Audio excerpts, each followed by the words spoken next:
মধ্যেই প্রকাশিত হয়েছে 2024 সালের উচ্চ মাধ্যমিক পরীক্ষার্থীদের রেজাল্ট। তারপর অনেক ছাত্রছাত্রীরাই জানাচ্ছে তারা নিজেদের নাম্বারে সন্তুষ্ট না। আবার অনেক ছাত্রছাত্রী অনুত্তীর্ণ হয়েছে। তোমরা যদি মনে করে থাকো যা নাম্বার তোমাদের দেওয়া হয়েছে তার থেকে অনেক বেশি নাম্বার তোমরা পাবে বা সম্পূর্ণভাবেই তোমরা আত্মবিশ্বাসী, এর থেকে বেশি নাম্বার পাওয়ার তোমরা যোগ্য, সেই ক্ষেত্রে তোমাদের জন্য থাকছে দুটি রাস্তা। একটি হলো পিপিআর অর্থাৎ রিভিউ, অন্যটি হচ্ছে পিপিএস অর্থাৎ স্কুটিনি। এর পাশাপাশি তুমি যদি নিজের খাতার জেরক্স নিজে হাতে নিয়ে দেখতে চাও, সেই ক্ষেত্রে থাকছে আরটিআই করার সুবিধে। এই পিপিআর, পিপিএস, আরটিআই কিভাবে করবে, কবে থেকে আবেদন শুরু, এই সম্পর্কে বিস্তারিত তথ্য আমি আগেই আলোচনা করে দিয়েছি। যদি ভিডিওটি না দেখে থাকো অবশ্যই দেখে নিও, তাহলে এই সম্পর্কে আর কোনো রকম ধোঁয়াশা তোমাদের মনে থাকবে না। নিজেরাই নিজেদের মোবাইলের মাধ্যমে কিন্তু আবেদন করে নিতে পারবে। আজকে যে বিষয়টি নিয়ে তোমাদের সঙ্গে আলোচনা করতে চলেছি সেটি হচ্ছে পিপিআর বা পিপিএস এবং আরটিআই যদি আমরা করি তাহলে কি আমাদের নাম্বার কমে যায় নাকি নাম্বার বাড়ে? অনেকে বলছে নাম্বার কমে যায়। নাম্বার কমে গেলে তাহলে কি করব?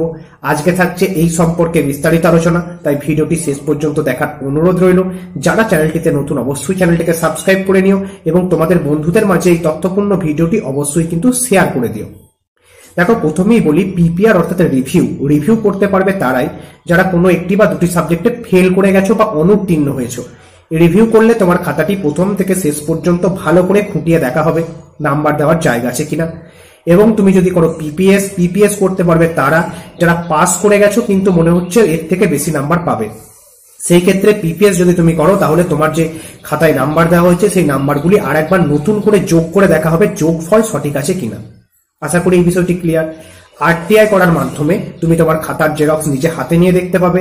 হাতে নিয়ে দেখার পর তোমার যদি মনে হয় কোথাও তোমায় নাম্বার কম দেওয়া হয়েছে, সেই ক্ষেত্রে তুমি পর্ষদ অফিসে গিয়ে আর একবার আবেদন করবে। তখন তোমার খাতাটি পুনরায় একবার নতুন করে খুঁটিয়ে দেখা হবে এবং তুমি যদি নাম্বার পাওয়ার যোগ্য থাকো অবশ্যই তুমি কিন্তু নাম্বার পেয়ে যাবে। আশা করি এইটুকু সম্পূর্ণভাবেই ক্লিয়ার। এবার তোমাদের মনে যে প্রশ্ন সেটিতে আসি, নাম্বার কি কমে যায় পিপিআর বা পিপিএস এবং আরটিআই করলে? দেখো, কখনোই না, নাম্বার কমে না। পিপিআর বা পিপিএস করলে নাম্বার কমার সম্ভাবনা খুবই কম, 0.01%। কেন বলছি ভালো করে বুঝবে।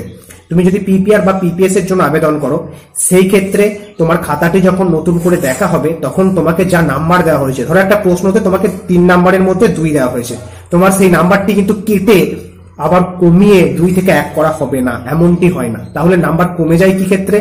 ধরো তুমি বাংলা পরীক্ষা দিলে, বাংলায় তুমি পেয়েছো 82 নাম্বার, তুমি পিপিএস করেছো।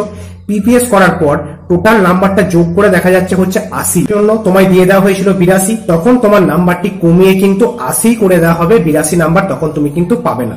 আশা করি বিষয়টি ক্লিয়ার হয়েছে। আরটিআই করলে কি নাম্বার কমে যায়? দেখো না, আরটিআই করলে তুমি যদি আরটিআই করো তাহলে তুমি খাতার জেরক্স হাতে নিয়ে দেখতে পারবে। হাতে নিয়ে দেখার পর তোমার যদি মনে হয় এর থেকে তুমি বেশি নাম্বার পাবে, নাম্বার কোথাও কম দেওয়া হয়েছে, তখন তুমি পর্ষদ অফিসে গিয়ে পুনরায় আবেদন করবে।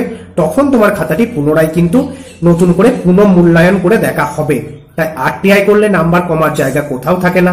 তুমি যদি পিপিআর বা পিপিএস এর জন্য আবেদন করো তাহলে সেই ক্ষেত্রে কোথায় নাম্বার কমে সেটা আমি তোমায় জানালাম, এবং সেটিও প্রায় বলতে গেলে বেনজির, প্রায় 0.01% ক্ষেত্রে এমনটি হয়ে থাকে। আমি তোমাদের কাছে অনুরোধ করব, তোমাদের যদি মনে হয়ে থাকে অবশ্যই তোমাকে যা নাম্বার দেওয়া হয়েছে তার থেকে তুমি বেশি নাম্বার পাবে কিন্তু তোমায় নাম্বার কম দেওয়া হয়েছে, সেই ক্ষেত্রে তুমি অবশ্যই পিপিআর বা পিপিএস এর জন্য আবেদন করো। তুমি যদি নিজের খাতার জেরক্স নিজে হাতে নিয়ে দেখতে চাও সেই ক্ষেত্রে তুমি অবশ্যই আরটিআই কিন্তু করতে পারো। আশা করি বিষয়টি ক্লিয়ার হয়েছে।